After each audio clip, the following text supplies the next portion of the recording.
Yo, what is good and welcome to the video. Today I'm going to show you the ultimate settings so you can run Throne and Liberty at the highest quality possible.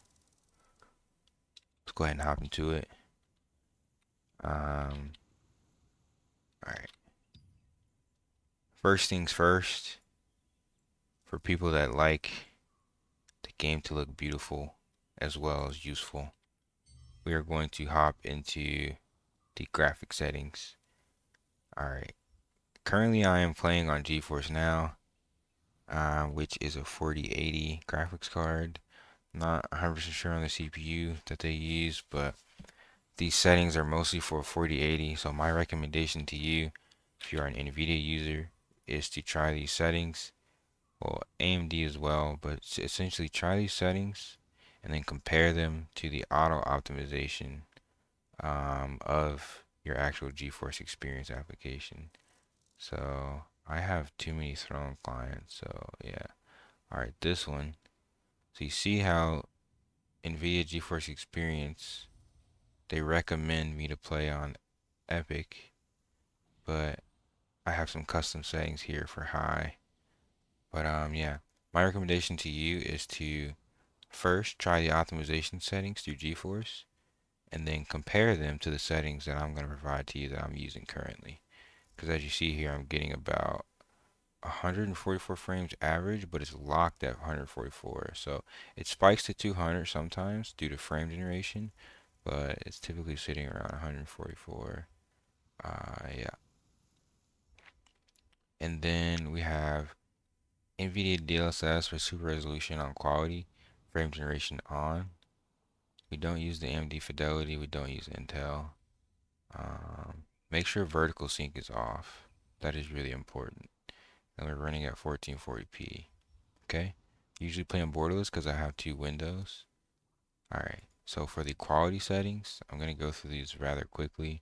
I'm not going to go too deep, otherwise it's going to be too much explanations. But I will tell you, the one thing that I noticed is that if you touch these settings down here, you will notice significant frame drop.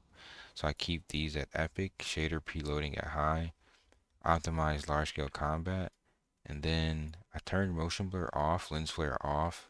I like to keep depth of field and the chromatic, but it's personal preference. But these are really important to just copy completely. I'm using anti-aliasing at high. I'm supposed to turn most of these to high and medium. Anti-aliasing high, ambient occlusion high, or occlusion, screen space medium, view distance to high. You can turn this down a little bit if you don't have an amazing CPU. Character count to medium, post processing to high, character quality to high.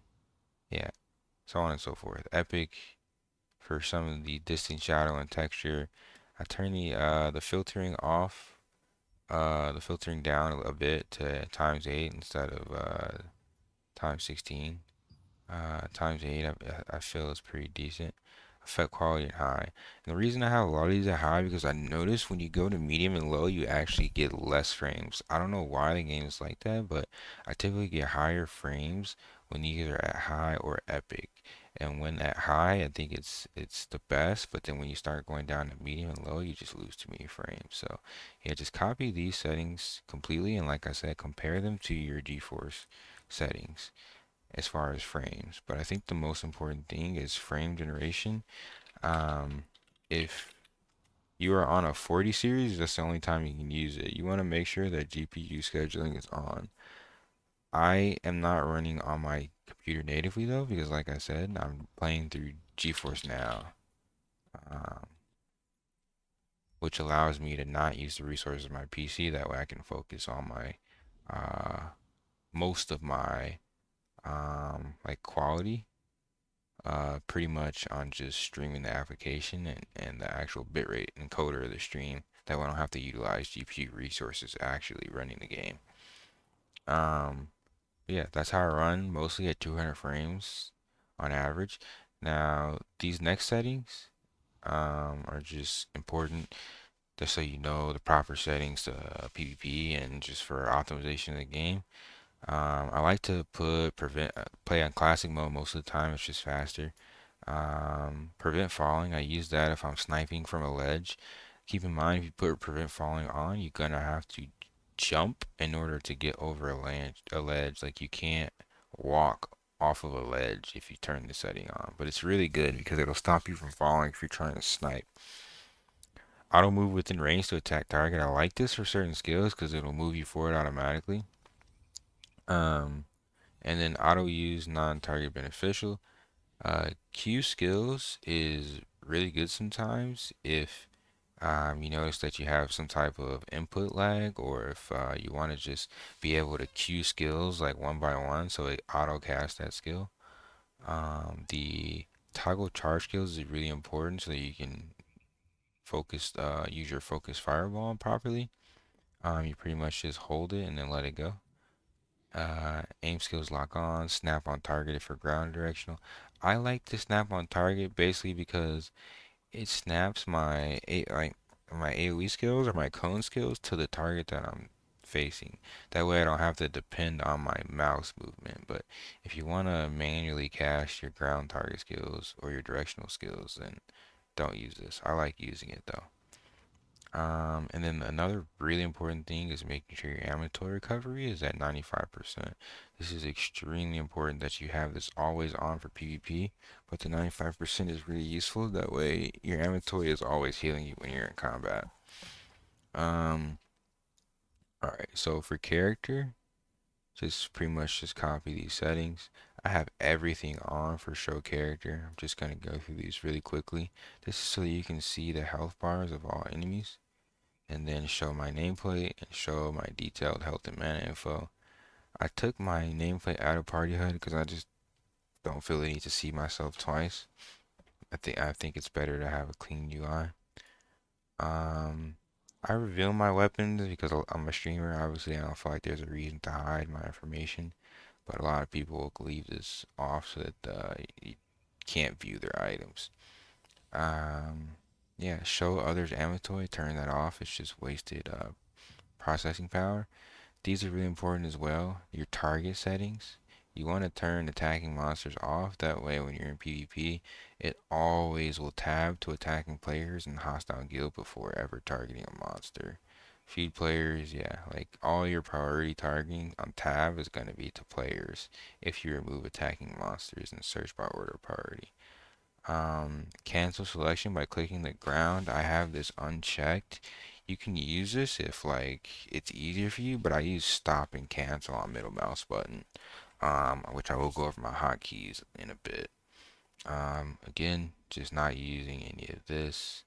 Um, I'll go through my item really quickly. My camera settings. Don't use camera smoothing. Don't use camera shake. I set my character on screen location to negative 0.09, which gives it like a raised camera point of view, which also sort of increases your field of view. I think it's really important for PvP because it gives you a higher view of the game. That way you're not camera locked. It really allows me to see the full layout of the map. That way I don't get tunnel visioned. I think adding the y-axis is one of the most important settings that you guys really need to take into account. Yeah, everything here is mostly basic. Chat, I have it at 14. These are all basic. UI is the smallest. Yeah. So the next important thing outside of my graphics and gameplay, is going to be my shortcuts. Sound is specific to your computer, so we're not really going to go into that, but shortcuts I will highlight for you guys. My change control mode is 5. My defense, I'm using shift to block because I've played a lot of shooters in FPS, and shift was the block key in my favorite shooter, Guns to Duel. So I'm just growing up blocking with shift. Basic attack I put on 4. Change target is tab. Select previous target, shift tab. Stop and attack, cancel target is really important because you need to stop and stop attacking the target or stop targeting something in order to use a hook a lot of times. So when you're walking up to a hook, if you press F and you notice that you're stuttering, or like that you can't click the hook, it's usually because you have something targeted. But if you don't target anything, usually it's a lot easier to hit the hook. Obviously my interact key is F. Sometimes I'll use Astrovision. If I do, I'll put it on Z. But I haven't been using it lately. It's mostly better if you're like scanning a full party and you want to scout. But if I'm not putting Astrovision on Z, then I'll use PvP counterattack. I've been swapping between the two on Z. But yeah, Summon Guardian is on 7 just because I don't want to fat finger that, so I have it sort of away from all my other skills. That way I have to intentionally put my finger there to activate it. PvP counterattack is also pretty important because you can pretty much just hit Z and just auto target the person that's attacking you.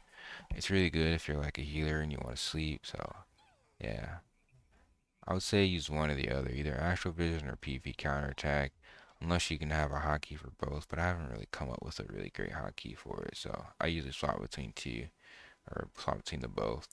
My playful morph and my regular morph, they're just page up, page down, just default. Um, yeah.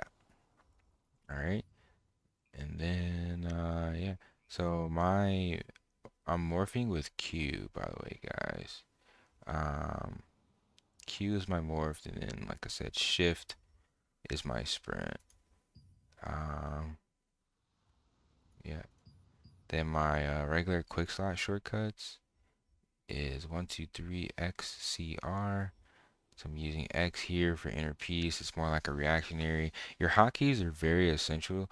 Like you want to set these up like 123, like they're pretty active, pretty easily reachable, but X and C, they're like reactionary. So like I put utility skills on X and X or C, right? Or like situational skills.